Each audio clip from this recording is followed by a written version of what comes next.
will still need them to say and spell their names when they come up. So what Deborah has asked if we could hear, when you do come up to speak, if you don't mind just reintroducing yourself, that'd be helpful. And spelling their names, and spelling if they names don't would be mind. great as well. Yeah. So that would be helpful. Thank you. first, just the order of speakers. I'll say a few words to start us off. Then you'll hear from Allison, who's been helping to coordinate and lead our response efforts. We'll then hear from the Congresswoman Emily Randall.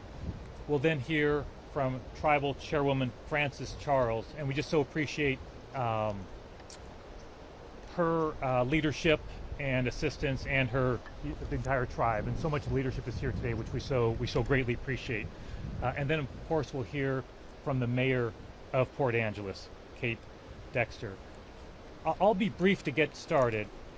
First, we're at one of the most beautiful spots in Washington State. And if you're at one of the most beautiful spots in Washington State, that means by definition, you are in one of the most beautiful places in the world.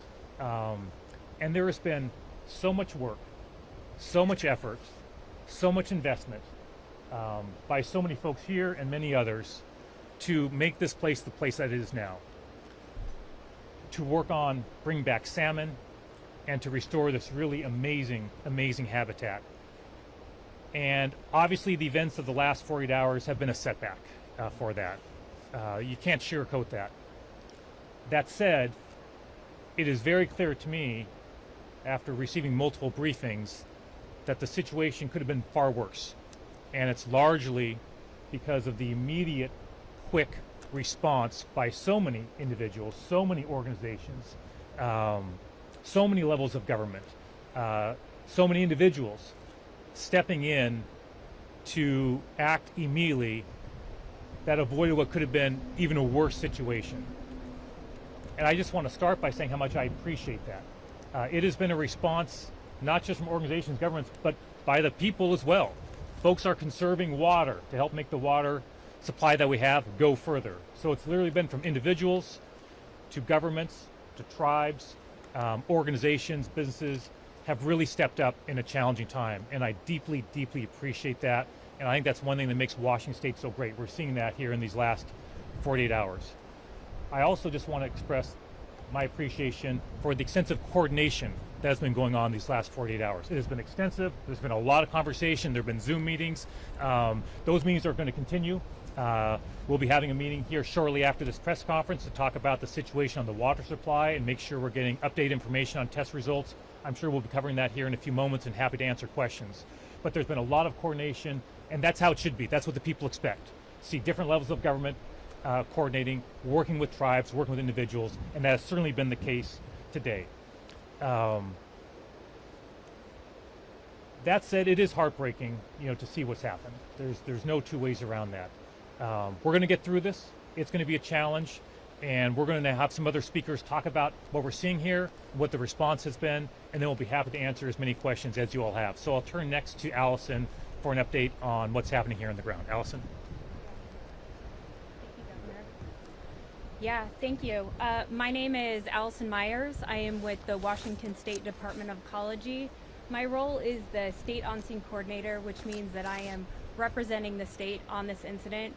But I just want to acknowledge it's not just the state that's responding. We're responding in conjunction with our local partners, with our federal partners, with our tribal partners, as well with the RPIC PetroCard. We were notified mid-morning on Friday of a tanker truck that had gone into Indian Creek. As you heard, resources were immediately cascaded in. Again, it's not just state resources, it is all of our partners. Locals are here, they've got the resources here. They were the first people on scene using state grant trailers. The truck was removed early in the morning hours of Saturday, and at that point the spill was ceased. Right now, the working volume that we have is an estimated 3,000 gallons that was spilled into the creek. The majority of that is gasoline, with a small amount being diesel. We're still working on getting exact numbers, and we'll provide those later, but right now our working volume is 3,000. Our objectives are definitely ensuring human health and safety, as well as minimizing any impacts to environmental, cultural, and economic resources. Our current operations and ongoing operations are collection and removal of gasoline and diesel from the environment. We're also conducting shoreline surveys to identify and address any impacts, as well as conducting wildlife surveys to identify and collect any impacted wildlife. We ask the public if they encounter any oiled wildlife to not touch it, to not collect it, but to call the Oil Wildlife Hotline, which is 1-800-22-BIRDS. The city has also enacted a do not drink order and has set up water distribution sites. And I really do want to stress again, as the governor did, that this is a cooperative effort. We're working in a unified command. No one agency, no one entity can do this on our own. So we have to work together, whether it's, with our commercial partners, whether it's with our local partners, with our tribal partners. We're all doing this together, and that's how we're going to be successful. Thank you. Hi there, I am Congresswoman Emily Randall. Do you want me to spell my name? EmilYRandall. I'm honored to have the chance to stand with incredible local community leaders today. I wish it were for different circumstances, but our team began tracking this incident late morning on Friday. I was on the plane headed back from DC, and my team worked quickly to connect with tribal leaders, with the governor's office, with our local leaders, and with our federal agencies at EPA and the Coast Guard to ensure that we were doing everything we can to support this important cooperation effort. This, as others have said, but I will reiterate, this is a sacred and important site for the Lower Elwha Clallam tribe. They have fished here since time immemorial, and the decades of restoration in this watershed have been a priority for local, state, and federal government partners. And it is of utmost importance that we work together quickly and smoothly to ensure that we mitigate as much damage as possible. This is also the watershed that supplies drinking water to the people of Port Angeles. And so ensuring that we are doing everything we can to keep the problem from getting worse, to ensuring the city has the ability to access clean drinking water, that's what we all want. I'm grateful for the way that this team of folks behind us and many more who are not standing right here have been able to work together to keep folks informed and to ensure that we're using all of our resources effectively. And that is what's most important to me as the congresswoman for this district, that the federal agencies that are needed to respond to a situation like this have the staff that they need to follow through and be strong partners. So we will continue to advocate for all of the resources that this team needs from the federal level. Thank you. Hello, I'm Frances Charles, the Tribal Chair for Elwha, FRANCESCHARLES. I really want to raise my hands to everybody that's with us here today for this important impact, and the devastation that we have on Indian Creek is one of our villages on the Elwha River here. We have worked for decades on restoring the resources of what our ancestors had worked on for many generations to bring back our salmon runs. But unfortunately, what had happened in the last 48 hours, our hearts sank that day in regards to it. But we're grateful that everybody is pulling together and working with what we need to do to protect the waters again. And we have a lot of work to do. And all of the partners that we have pulled together, as well as the agencies that have pulled together with the local resources that we have been tremendous. And being out there on the field with them, being at the site with the team that was there, and we're grateful that the driver is okay. That was good news to us just as much, but really in regards to the agencies, I thank everybody that's standing behind me, the congresswomen and local governments just as well with the mayor. She's outreached. Everybody has outreach to the tribe.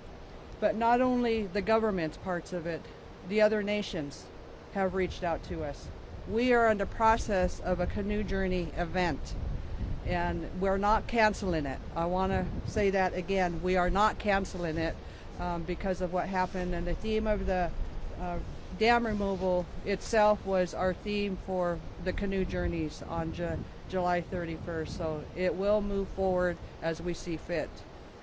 Elwha's water is okay. I want to say that again. Elwha on the tribal lands water is okay, because my phone's been ringing off the hook, as well as the rest of the council members here on that part of it. We're working with the mayor in regards to some of the resources for the water to help offset some of that if need be.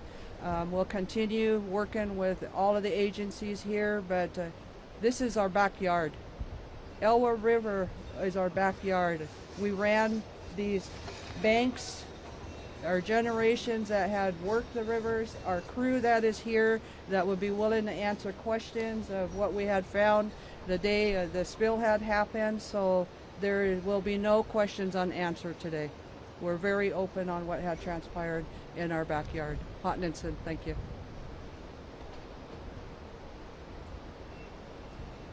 Good morning, Kate Dexter, K-A-T-E-D-E-X-T-E-R, Mayor Port Angeles. I also want to reiterate my thanks for all of the folks who immediately stepped in, well, as immediate as you can when you're maybe on the I-5 corridor heading over. I was listening to the scanner and heard the call come in and was incredibly impressed by how quickly it was clear that we needed to dispatch Ecology, how quickly that happened. I let the city know right away. And so we, as soon as we had the information, we shut down the water treatment facility to stop drawing water in from the river. We use a rainy well that transmits water from the river to our water treatment facility. So that was shut down. We asked the community to voluntarily conserve water. They did an impressive job, but we can only, people still need to use it. So early this morning, we were in a position of needing to restart our system while we have testing pending. So as was mentioned by Ecology, we are under a do not drink water order right now. We do have some distribution sites in town. One is at Civic Field and the other is at Shane Park. Both of those have incredibly long lines right now, and we are working as quickly as we can with local partners to get more water to distribute. We bought water from Costco yesterday, but clearly not enough for the whole town. So we are grateful to the folks who have stepped in to help. And I just want to take a minute to particularly call out Fire District 2 for their diligent work on scene. To everyone at the county who has stepped up in standing up the EOC. To, at this point, most of city staff, certainly the leadership team, has been working nonstop.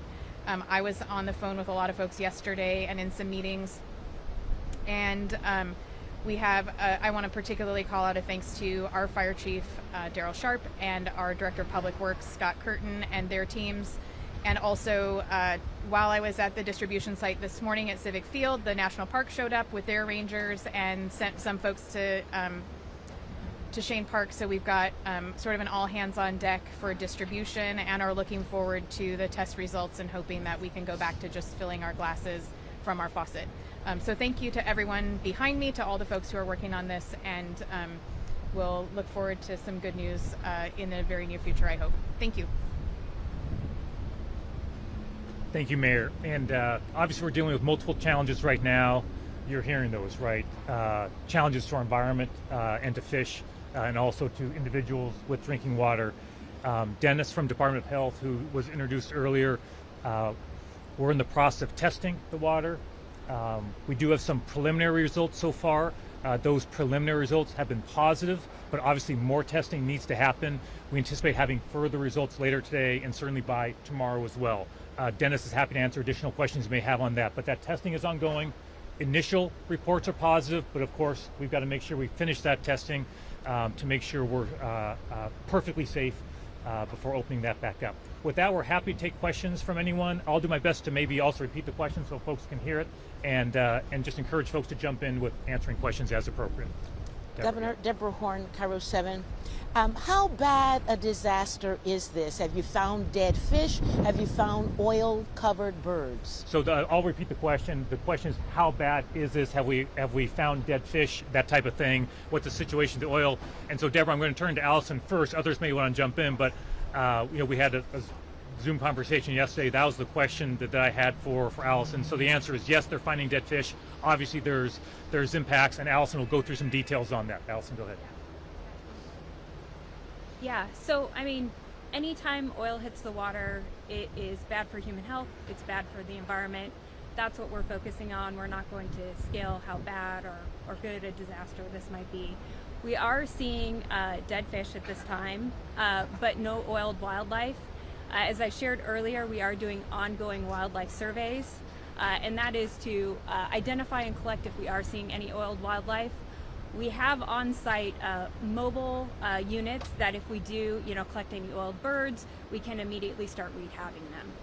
When you say that you found some fish that are dead, Yes. do you mean 10, 100, thousands? We are dealing with hundreds right now, but obviously surveys are ongoing and we're still working on collection. And Mayor, may I ask you a question? Usually when we hear a do not drink order, it also includes boiling the water. Why are you not suggesting that this time? So I can let someone from Department of Health back me up on this, but my understanding is that it's not generally a boil water notice is a way to mitigate that when there's bacteria in the water, but because that's not the contaminant that we're dealing with, we're actually dealing with particulates from the fuel. A boil water doesn't do any good. So you can still do your laundry, you can do other things, we prefer you don't wash your car, but you can. There are things that you can do, you just can't ingest it, so no washing your dishes, no brushing your teeth, no drinking it. So that's why we're distributing the drinking water. How are the residents of Port Angeles handling this? That's quite a disruption, and during such a beautiful time of year. Yes. I will say, as I was at the earlier distribution site, so far everyone was exceptionally patient. Thankful that we were giving water. The line from Civic Field, if you're familiar where that is, on Race Street went up into the National Park entrance, which is part of the reason I think the rangers showed up to help with some mitigation for traffic. So lots of people showing up, but so far, and at least when I left, people were being kind and patient and looking out for their neighbors. We had someone show up and say, my neighbor can't get here, can I take some water for them as well? So I think as well as can be expected, and thanks to the community for really heeding our warnings and taking care of their neighbors. How long do you think the do not drink the water edict will be in place? That will be in place until we get clean results from the Department of Health, and we are working, as the governor mentioned, those tests are pending. I'm hoping for results soon and appreciate their work to expedite those results for us. On the testing, I'll ask Dennis maybe. I'm not sure there's a few more details you can provide on timing, Dennis, but to Dennis, who's the head of our Department of Health and obviously very involved on the testing. Dennis? Hi, I'm Dennis Worsham. I'm the Secretary of Health for the State Department of Health, and our jurisdiction here is specifically over the drinking water pieces of that. We are, as the governor has mentioned and the mayor, we are getting some preliminary results right now. They look in our favor. We need to have all of our scientists look at those. We hope in the next few hours we'll have a result on that that we can be open about. We just are extremely cautious to make sure we don't have any secondary impacts of this tragedy around human health, and so we just want to make sure our water is safe in order to do that. So we hope to have something here, and again, the preliminary results are looking pretty good. We just need to have the right people looking at it here in the next little bit. Is there someone here who can tell us the details of the accident that caused this? Did you hear the question? Can someone give us the details of the accident itself? Was the question? There's nobody here with that? So, absolutely, go for it. If you want to just reintroducing yourself, would be great. Okay, very good. I'm Laura Yellig, President and CEO of PetroCard. It's our truck, it's our driver, it's our responsibility. We still will have a full investigation on this, but our understanding it was a medical event that triggered this incident, and in a very unfortunate and disastrous place. So we're here with our employees, whether it's water or the recovery. I am so grateful and thankful to everybody that was involved in the efforts of the last 48 hours. We're here. We live, work, and play in the community. We'll be here throughout the recovery, and we'll continue to be here and live, work, and play in the community. How is your driver doing? Thank you for asking. He's at home recovering. He's got a long recovery ahead, and obviously it was a very traumatic incident for him. But I appreciate everybody's concern for the driver and everybody's work together. It does make me very, very proud to live in Washington because the response has been tremendous. Governor, will PetroCard be responsible for some of the cost of this Could you cleanup? repeat that one more time, Deborah? Will the company be responsible for some of the cleanup costs? Did you want to speak to the other? PetroCard is the responsible party. We're coordinating with the Unified Command, thank you, and we have full responsibility.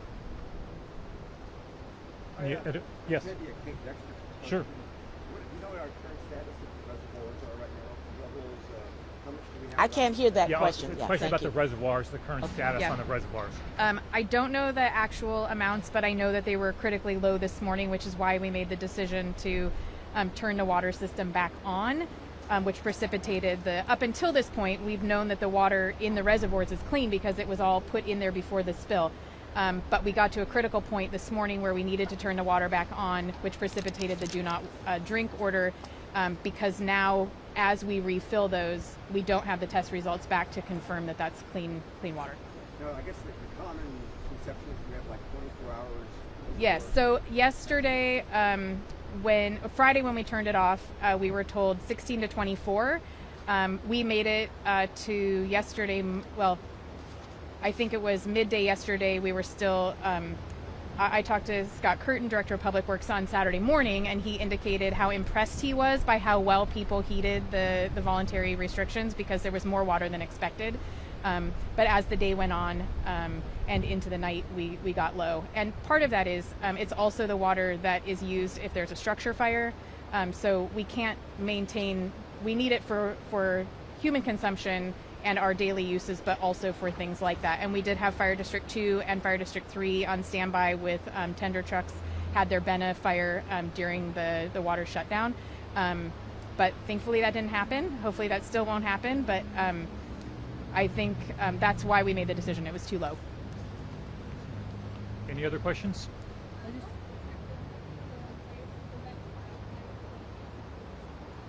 I think, correct me if I'm wrong, I think the question was what protective measures are in place to protect wildlife that may be passing through? So currently we don't have any deterrence measures in sight or currently on site, but we do, obviously you see quite active activity behind us, and that in itself creates a deterrence effect. But we do have people out doing wildlife surveys right now, trying to identify if there have been any oiled wildlife. That is a decision that's made by wildlife experts of whether or not it will be effective in certain situations. And right now we've determined that that's not something we're going to be doing.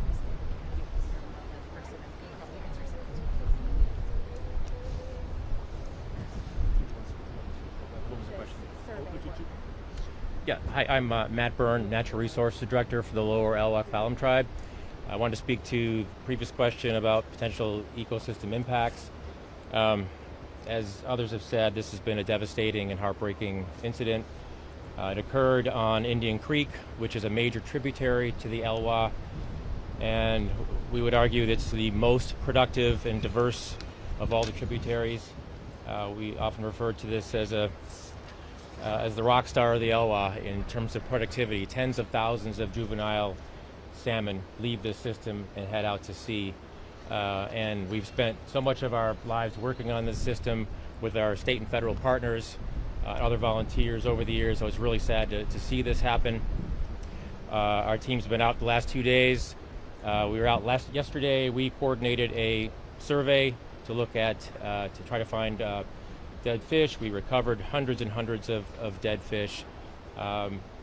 Unfortunately, we arrived on the scene about 22 hours after the incident because the site was not safe to access due to the fuel risk.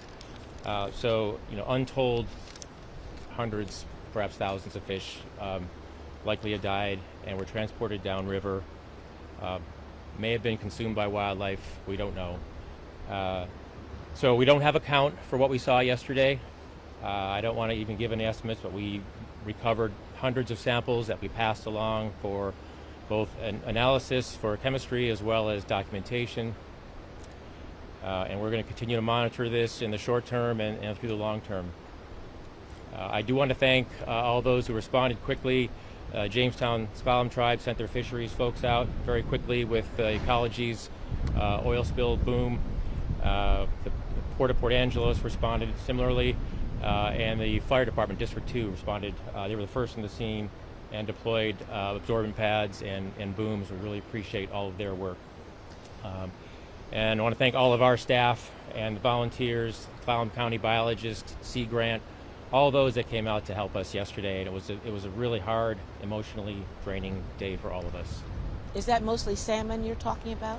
It was everything. So everything from the macroinvertebrates on which the juveniles feed, all the way up the chain to juvenile salmon, sculpins, bottom fish,